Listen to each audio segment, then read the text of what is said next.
Welcome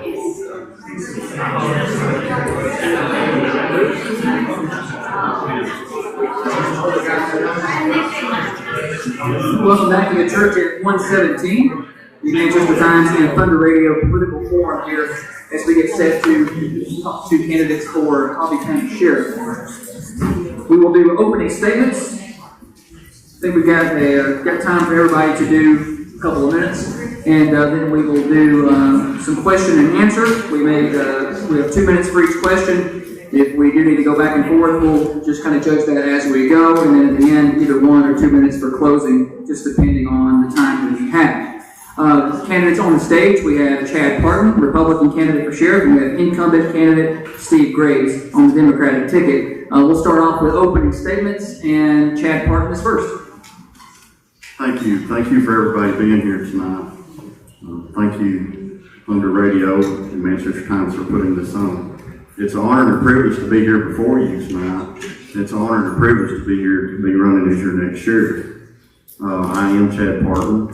I'm a lifelong resident of Coffee County, and I'm 45 years old. I'm married to Leanne Parton.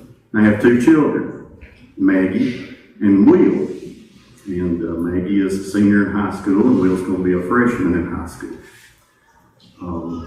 My mom and dad are Betty and Jimmy Parton. I was raised in the Perry Plains community of Coffee County. Grew up on a farm and learned a lot of hard work ethics from being on that farm. I have 2 sisters. One lives in Murfreesboro, one currently still lives on the farm. I went to work in law enforcement at the age of 20-year-old at the Coffee County Sheriff's Department as a corrections officer. I stayed there. I went on and went to work for a young sheriff that got elected in Warren County by the name of Jackie Matheny, where I worked 3 years there. Worked my way up through patrol to investigations, and during that time I built a relationship with our state judicial drug task force director, and later after that went to work for him when Sheriff Graves was elected. We came back home and we had a great working relationship. We worked together for a long time. I did that for nearly 8 years. The sheriff worked with me, and I went on to be the Emergency Management Homeland Security Director here in Coffee County, and I did that for 2 years. I worked under Mayors Ray Johnson and Mayors David Penny. During that time, we had a lot of Homeland Security monies that was being sent to Coffee County, and I was working with those budgets and those grants, and we had projects that we did within the county. We worked on some communications projects, we worked on equipment for EMS and fire. And those were projects that I was proud of, and getting budgeting experience and getting experience inside our county government. After that, I went back to work for Steve Graves as a detective, and worked a lot of good things with him that I was very proud of. We worked a lot of homicides together. We worked a lot of drug cases together. We took a lot of bad people off the street, and I was proud to get that privilege to work for that man. I'm Chad Parton, and I appreciate you considering me being your next sheriff. Thank you.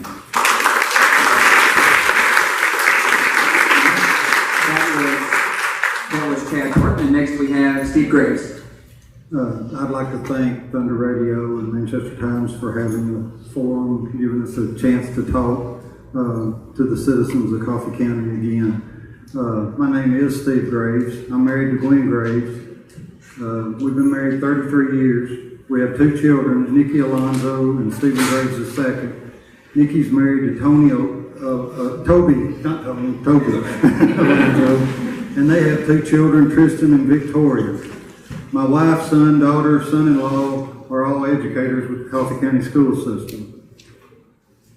I graduated from Coffee County High School in 1976. I received an Associate's of Science degree from Motlow and a Bachelor of Science degree from MTSU in Psychology in 1981. I graduated from the Tennessee Law Enforcement Training Academy in 1984, and my law enforcement career includes started as a patrolman, a patrol sergeant, investigator, and I've been blessed to have the last 20 years as Coffee County Sheriff. My hobbies and interests are gardening, outdoor activities, and giving back to the community. I request and ask you for your vote in the upcoming election.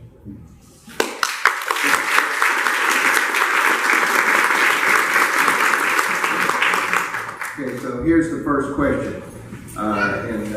Sheriff Steve, this will be your opportunity to answer first. It's a long question, so bear with me here. A story in this week's Manchester Times breaks down the jail population at the main jail building as follows: 425 total inmates. Of those, about 208 are incarcerated on pretrial misdemeanor charges. Although this number fluctuates from time to time, that puts the jail population at 49% pretrial misdemeanors. The state average is about 18%. At an average cost of $42 a day per inmate, Coffee County could potentially save over $2 million per year if the jail operated at the state average.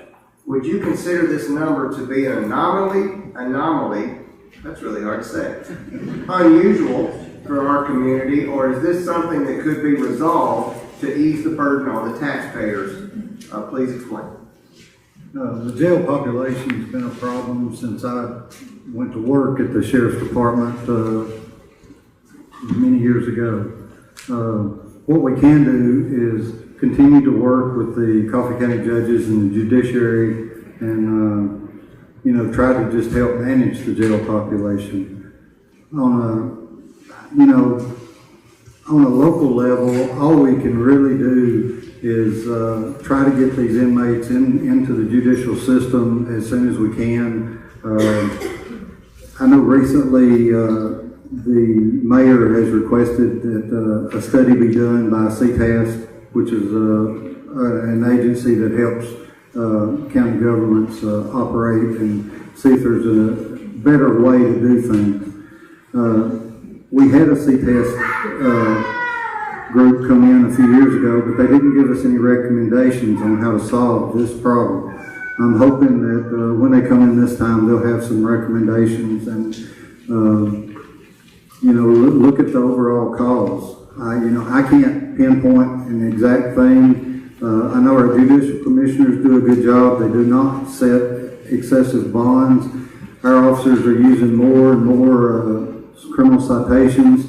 I think the step that just happened when they stopped revoking people's driver's license because they couldn't pay fees is a step in the right direction. But I think it's going to take action from the state level to really help this problem. Thank you. Chad, same question. Do you need me to reread all that, or you got it? No. Yes, those numbers, I would have to personally look at every individual inmate that is in the current jail. Now, I know we have a high figure of misdemeanor inmates, but I think there's a misconception sometimes when people are arrested or indicted. There may be a felony charge and a misdemeanor charge in the file. So we don't know which numbers they may be counting to come up with those numbers. So I would have to individually go through each one of those files with those inmates to see exactly what those charges are, to see where they're coming up with that number. I do know that we have a high number of misdemeanors, pre-trial cases in there where people can't make bond. We need to work on that and see what we can through the judiciary. Do we need to get with the general sessions judges and see if we need to bring inmates up for bond hearings to get bond reductions so that they can get out? When you're spending $42, $43 a day, it starts adding up. Those are things, and I know the sheriff has worked on that in the past. But when we grow and get bigger, we may have to bring on more time focused in that area. The biggest cost to our sheriff's department is this jail population and the overall cost. Even though the sheriff had a small increase in his budget this year, the big majority of that went to pay workman's comp insurance. And that was nearly a $220,000 increase this year just for the workman's comp for the employees. So out of the $300,000 that he got, $220,000 of it from the figures I've received went to workman's comp, and that left him with a $146 average to spread to the employees, which I think averaged out to about a 35-cent an hour increase, which is peanuts. My philosophy is not only working on doing inmate reductions and what we can to come up with monies to help offset those costs. But we really need to itemize and do a good detailed inventory of what we got in jail. All right, that was Chad Parton. Next question will go to Mr. Parton first. Swap the order up. I want to talk a little bit about state inmates that are in the jail. That number also can fluctuate. At the last check, it looked like it was over 60 inmates, state inmates, that are incarcerated at Coffee County Jail. Is it possible? New jail causing wear and tear, causing problems. It's causing problems for Coffee County. I'm all about making the dollar, don't get me wrong, and especially getting it from inmates and from the state, but if they're starting to be not cost productive, then we need to seek alternative solutions of moving them on. All right, that was Chad Parton. Same question to Sheriff Graves. Do you need it again? Yes. All right. Talking about state inmates, those numbers can fluctuate from time to time, but at last check there were over 60 state sentence inmates incarcerated at the Coffee County Jail. Is it possible to not accept all of those inmates, or is that a requirement? And if you didn't have to accept all of those inmates, would that free up space in burden on the corrections officers? Well, when you talk about state inmates, there's two categories. There's state inmates that are sentenced to the Tennessee Department of Corrections. And then there's also state inmates that have a split confinement. Split confinement inmates are inmates that gets 2 to 4 year sentence or upward of that, and they give them so many months to serve in the Coffee County Jail. Coffee County does get revenue from these inmates. I think we had 94 a couple of months ago, counting state inmates and also split confinement inmates. Our revenues are equal to about a little over $100,000 a month that we get back from the state. Now, if state inmates causing problems in the Coffee County Jail, that's the inmates we want to transfer to the Tennessee Department of Corrections. You talk about revenue received for those state inmates. Mr. Parton brought up this up. Does that cover all of the expenses for those inmates? No, not all the expenses is covered, but at least it's not like our non-sentence misdemeanor or non-sentence felons. We are getting revenue back in through the county. All right, gentlemen, next question. We'll start with Sheriff Steve Graves on this one. Road deputies have arguably the toughest job within the department, covering many miles of county roadways each day and night, while being compensated significantly less than surrounding city departments. In your mind, what would be a respectable level of starting pay for a county road deputy? And do you believe the county has enough deputies, staff, for the population in the area that this department covers? Well, first I'd like to say, I don't distinguish patrol deputies as having the hardest job. A patrol deputy is out here doing his job, and he deals with maybe someone for 20 to 30 minutes. Our corrections officers are dealing with these people 24 hours a day, 7 days a week. Over the last weekend, I think we had 4 assaults on corrections officers from people that was brought into the facility. I don't think either department is well paid. Our corrections officers are just now fixing to hopefully go up close to $12 an hour. Our road officers are making less than 15. They can go to work at Manchester and make almost $19 an hour. I've thought about this and thought about this. We've been considered a training ground. I don't begrudge any officer that's starting a family that leaves our department and goes to Manchester, Tullahoma, or the base, make anywhere from $5 to $6 more an hour, especially if they're starting a young family. But I do know that they are in this county, and I think we'll be able to call on them. But, we have tried studies, we've tried different avenues of trying to get their pay up, and it's going to take the commission to bite the bullet and bring the officers' salaries up. Thank you. That was Sheriff Steve Graves. Chad Park, would you like me to repeat that question, sir? No, sir. The sheriff is right in a lot of parts. My view on this, though, is if we rely on the commission, I can't just keep blaming the county commission. I've heard that all the 25 years that I've been associated with Coffee County government. I've also heard it with Manchester. I've also heard it with Tullahoma. It comes to a point in time where we have to step out here and help ourselves.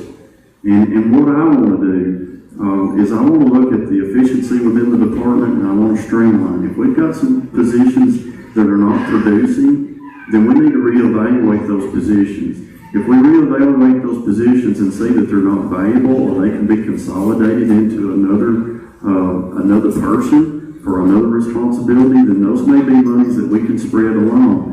I know the sheriff has grown his department. I've been there. I'm happy for him, but it's gotten to a point where we're looking at is if we're out here in the industrial park and we've got a factory out there, and if the production is not working and the line is slowing down, we've got to make changes in that line. And I think that's where we're at. This is a house that Sheriff built. It's 20 years old. He's been a good leader in that, but his method of tracking or management may be a little different than what I'm thinking.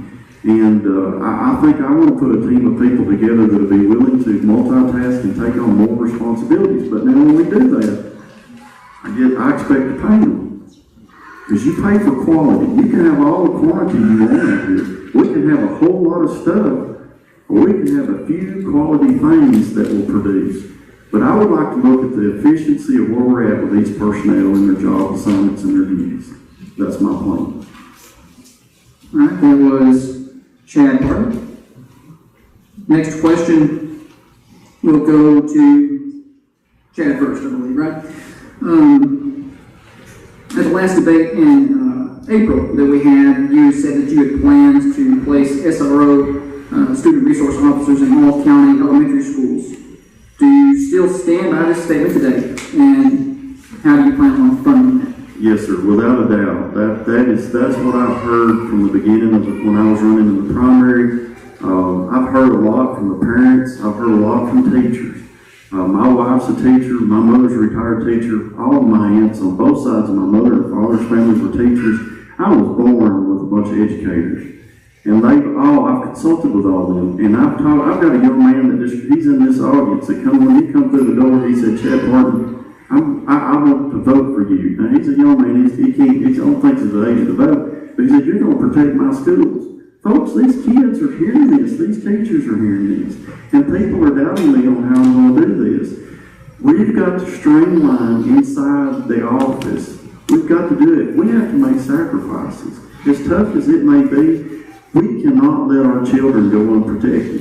And y'all know as well as I do, I see a lot of faces here that's lived here all their lives in Coffee County just like I have. I have absolutely nothing against anybody on this road or this man right here with me because he's a dear friend. And I know we've talked about some hard stuff.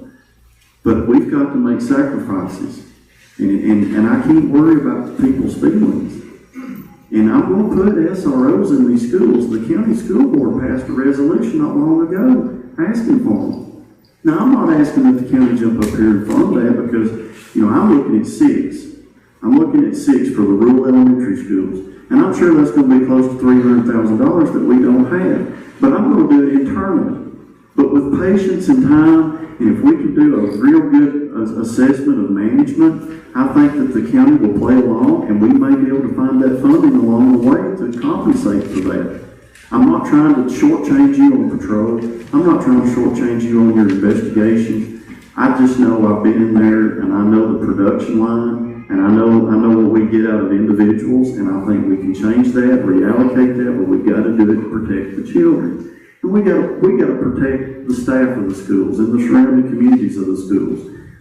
We're going to build a rapport with these children. Folks, we watch TV every day where the police are spit on and rioted at, and they're not alive. 10 seconds.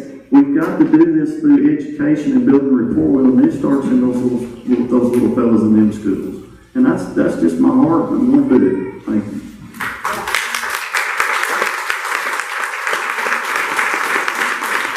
Okay, there's Chad Parton. We're going to go back to Sheriff Graves on that. pretty much the same question, just asking you to kind of clarify your stance. You had a little bit of a different stance back in April on that. Clarify where you stand on that matter. Well, you know, I've never said I was against SROs. We started the program right after Columbine High School. We now have 3 school resource officers in our school system. I'm all for putting SROs in every school, but you know, I can't mandate them into that school. The school board and the superintendent of schools has to work. You know, they have to ask for them. I mean, I can't dictate them into the school system. Lord knows I have 5 members of my family in these schools every day, and you know, I'd love to see school resource officers in each and every school. But you know, I can't. You know, I can't force them in there. It's something that we're going to have to work with and find the monies and hopefully that in the upcoming school safety meetings we'll be able to accomplish this. Can I rebuttal on that? Sure, 30 seconds. Sheriff, here's the resolution. The county school board's they're not stopping it. They want it. They passed it. There it is. They want this, and they want us to work towards it.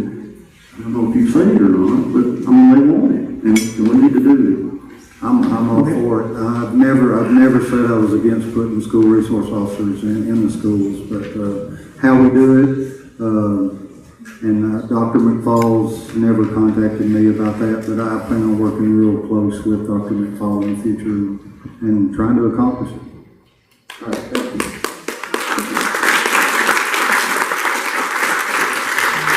Sheriff Gregg, Mr. Parton has stated that he could free up funding by restructuring the department at many levels.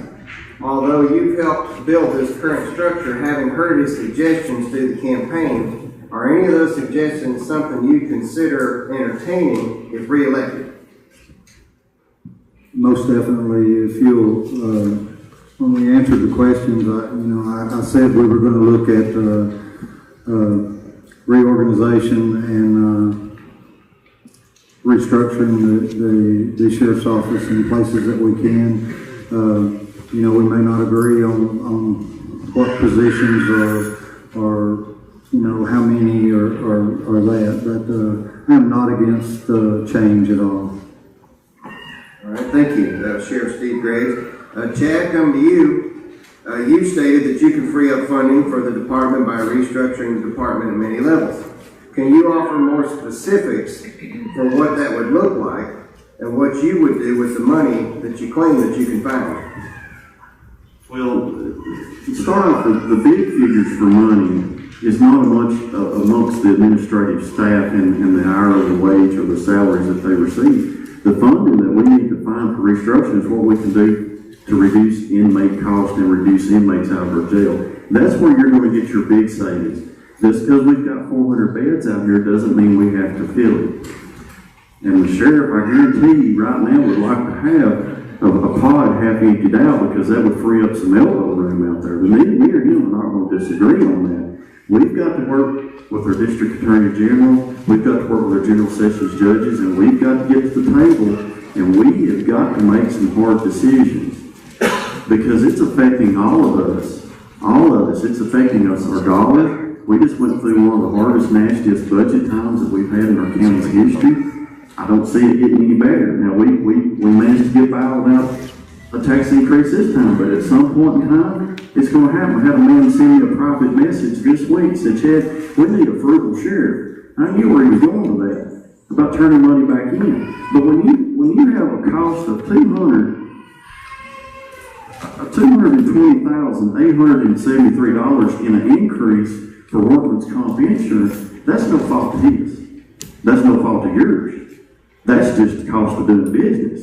When we have this many employees, our cost for our maintenance agreements go up. Cost on fuel goes up.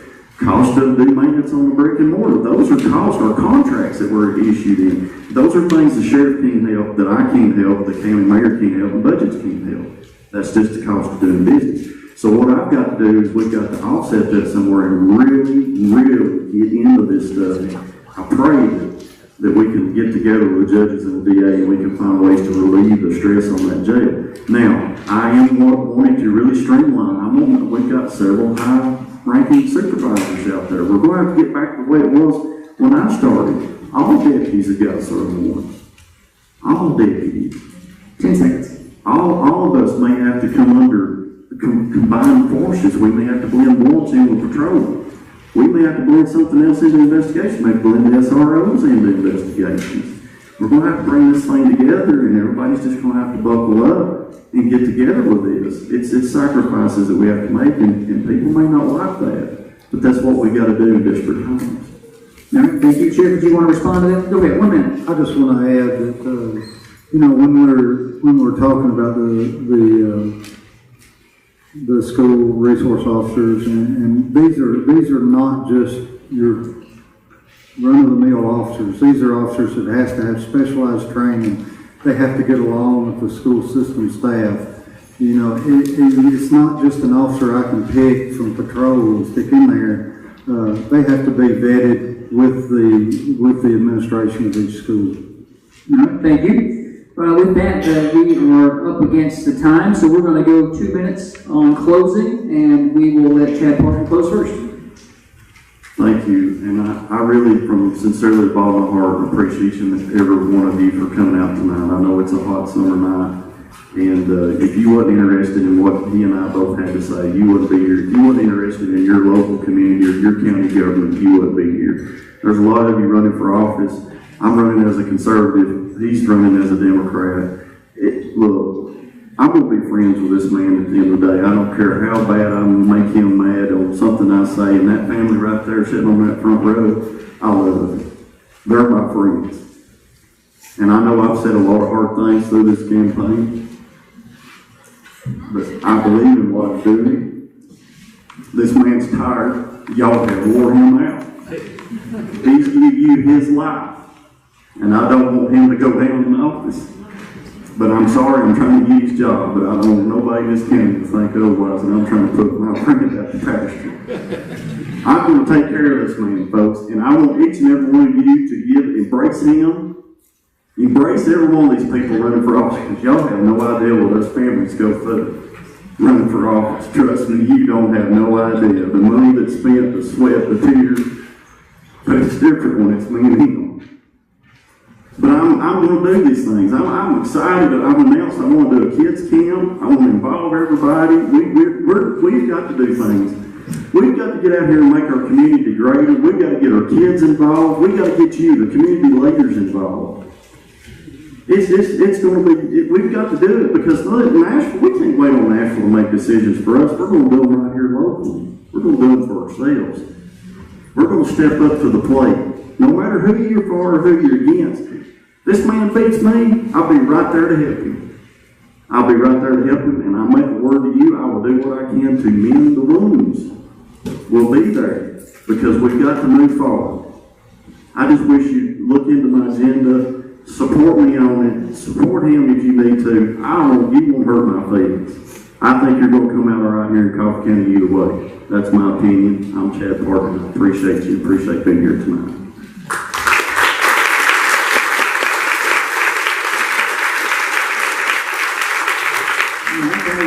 Chad Parton, and next we have Sheriff Steve Graves. 2 minutes. I have nothing but the utmost respect for anyone that runs for office. If re-elected, I plan to reorganize and transition the department to the team, make it a department that this community and county can be proud of, and I think they have a lot to be proud of with the men and women that work up there. I am proud of every one of them. I look back at the last 19 years, almost 20 years, we've come a long way at the sheriff's office, and I hope we go quite a bit further. I have to thank my family because they've always been there, every step of the way. Lord knows my wife probably doesn't feel like being here, but she's here.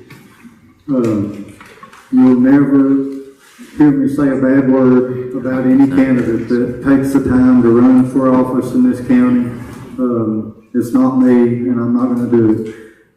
I asked for 4 more years. I asked for your vote, on August 2nd, and then the upcoming election, but, believe me, my family and friends come first.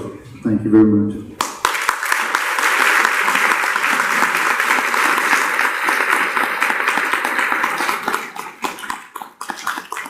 We'd like to thank the candidates for sheriff. You're going to see both of them, Chad Parton and Steve Graves, on the ballot when you head out for early voting or on election day. We're going to take a 5-minute break and be back with candidates for